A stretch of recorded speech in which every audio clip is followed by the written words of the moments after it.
So my job is to talk about the financial services agreement as part of the Korea Free Trade Agreement. I want to put it in a little context and sort of remind us what it is we're talking about. You remember back when we first started talking about NAFTA and the WTO that a big part of what we were talking about that was new and different and alarming was the General Agreement on Trade and Services, Trade in Services, GATS. And services had never been included before in free trade agreements and were brought into the discussion in the WTO and in NAFTA for the first time. So that was 15 years ago that those were actually enacted. Time does fly. And the thing that was, I think, not so well understood by a lot of us at the time, when we were talking about services, we were thinking of things like telecommunications, broadcasting, entertainment, tourism, healthcare, transportation. As Elizabeth Barkley, the expert at the time on the General Agreement on Trade and Services, said, it's anything you can't drop on your foot. But the thing we forgot about, or at least didn't notice, didn't understand fully, was that the most significant part of it was the financial services. And what is a financial service is something that we're learning the hard way since the recession. I want to, before I get into the financial services agreement, just give you some numbers that I find particularly interesting and help me to understand this concept.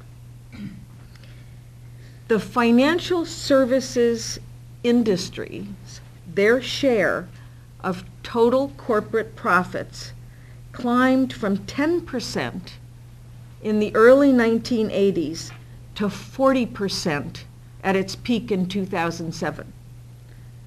So their share of total corporate profits, okay? That's all the profits of all corporations in the United States went from 10% to 40%. Now remember, they're not making anything but money. They're making profit. That's what they do. That's what they produce is profit. It's trading money. That's what the financial services industry does. So trading hot air rose to 40% of the corporate profits in this country. The financial services industry's share of the stock market's value, okay, so that's the value of the shares of traded corporations on the stock market, grew in that same time frame from the early 1980s to 2007 from 6% to 23%. So 23% of the value of corporate shares on the stock market belong to the financial services industry. Now, at the peak, the industry, that is by 2007, the financial services industry accounted for only 14% of our GDP, okay, and 5% of our employment. So it's hot air. It is wealthy people trading our money and getting wealthier doing it. That's what the financial services industry is. We give them our money, they play with it and make more, and we make less. And they create no jobs, they create no real wealth. Just saying. Okay, so the financial services industry was really the golden goose of the General Agreement on Trade and Services. Because of its inclusion in the WTO, Clinton had, that's right, Bill Clinton, not Hillary, Bill, 1999, had the excuse to rescind the Glass-Steagall Act. That act, which many of you recall from all we learned during this recession, was the act that had been enacted during the Great Depression to separate commercial banks from retail banks. I mean, from investment banks. I knew I was saying that wrong. I'm sorry, it's been a very long day. So to separate commercial and investment banks. We took down that firewall. All of our regulatory agencies went into sleep mode. They allowed these financial services corporations to start leveraging at 40 to 1, and the whole economy collapsed. Not just our economy, but the world's economy. Now, the financial services industry is doing just fine in 2010. The profits are back up. Their share of the stock market is back up. They are not hurting. We have to keep remembering that. This recession that working people are still suffering from, suffering more as the months go by, is not being felt on Wall Street. So who wants the Korea Free Trade Agreement? Wall Street. Why do they want it? They want it because it will prevent the Obama administration with mavericks like Elizabeth Warren from doing any serious regulation of the financial services industry, because they will have the excuse of the free trade agreement. And it will bring over the investor rights conversation that David was having, will come over into the financial services industry. Korea, as I think David said, is a capital exporter.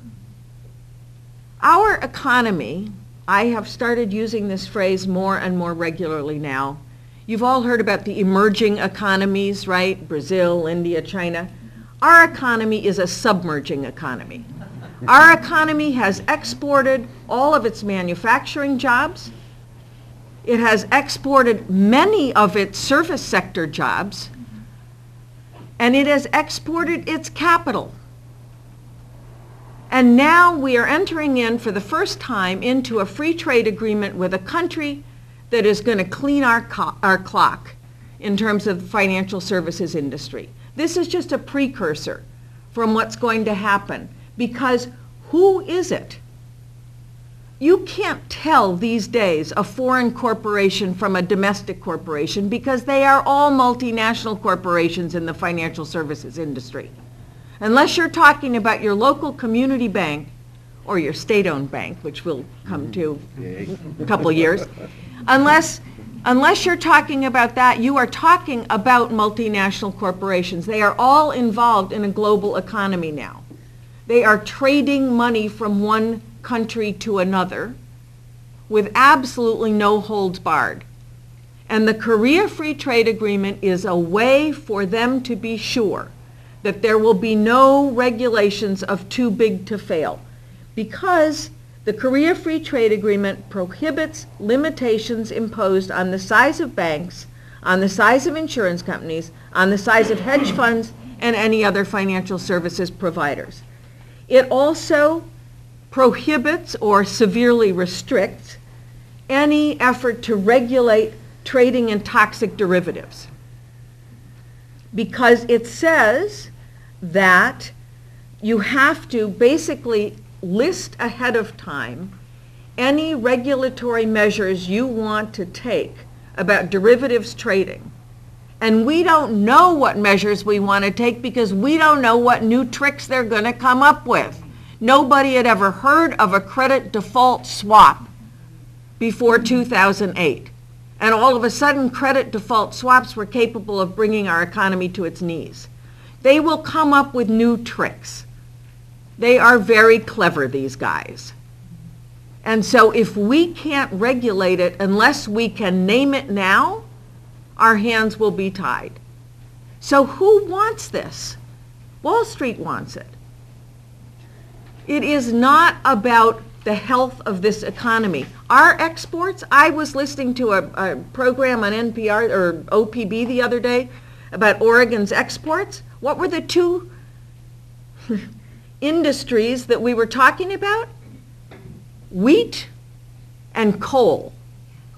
Those are third world countries that export their natural resources and their ag products. We have accepted our position as a third world country. And entering this agreement seals our fate in that regard. It is something that is being sold to the American people as sort of, oh, isn't it great, we're going to be exporting to Korea. Excuse me? When we're trying to build solar panel manufacturing facilities in Oregon, who are we asking to build those factories? The Koreans. Let us not kid ourselves. This is no longer an economy of the people, by the people, and for the people. We are being sold down the river. The last thing I want to say about the financial services agreement is that essentially what it will do will be to, there are, this list says 11, I think there are actually more than that, Korean financial firms now established in the United States. They will have U.S. subsidiaries. The U.S. financial firms will all have Korean subsidiaries. Those things can be set up overnight. So their right to block any regulatory efforts on the part of the Congress will be a piece of cake. All it takes is a clever trade lawyer, and Washington's full of them, and Seoul is full of them for that matter. So it is not going to be a question of, oh, just some foreign firms can use this. All Wall Street firms will be able to use this. So we can't let this happen. Thank you.